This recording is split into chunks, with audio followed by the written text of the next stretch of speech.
ఎప్పుడైతే నేను లైవ్లో ఏకీభవించడం 50 రోజుల ఉపవాస ప్రార్థనకు వస్తున్నానో అప్పటి నుంచి నా జీవితం మారింది. సంవత్సరం 50 డేస్కి వచ్చాను. ఇక్కడికి వచ్చిన వారు ప్రతి ఒక్కరూ ఏదో ఒక మేలు పొందుకుంటున్నారు. నా జీవితంలో అయితే నేను మునుపటి కంటే ఇంకా బలంగా ప్రార్థన చేయగలుగుతున్నాను, ఇంకా ఆత్మీయులు ఎదగగలుగుతున్నాను. ఉపవాస పండుగల్లో పాలు పొంది దేవుని వాక్యమును ధ్యానించడంలో అయితేనేమి ప్రతి విషయంలోనూ కూడా దేవుని యొక్క ప్రత్యక్షతను నేను పరిపూర్ణంగా అనుభవిస్తున్నాను. పోయినసారి ప్రార్థనకు వచ్చినప్పుడు దేవుడు నా ముందే ఉన్నట్లు నేను ఆ అనుభూతిని నేను పొందాను.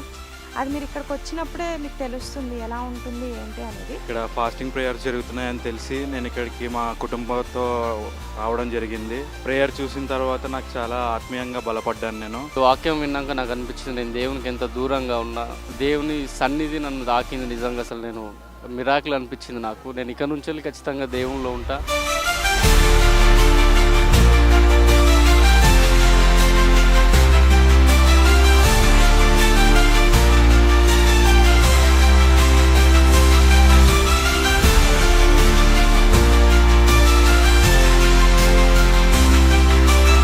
ఆగస్టు 29 అద్భుతమైనటువంటి 50 దినాలు ప్రారంభ సభ.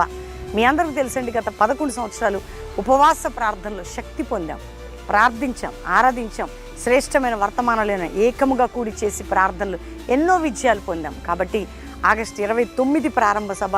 ఒకవేళ ఎన్ని దినాలన్నా మీరు ప్రార్థనలు గడపడానికి ఆ 10, 20, 50 దినాలు ఉండే వరకు కూడా ఉండొచ్చు. ప్రభు సహాయంతో మనందరం కలిసి ప్రభుని ఆరాధించి ప్రార్థించడానికి అక్టోబర్ 17 ముగింపు సభ ప్రార్థన చేయండి.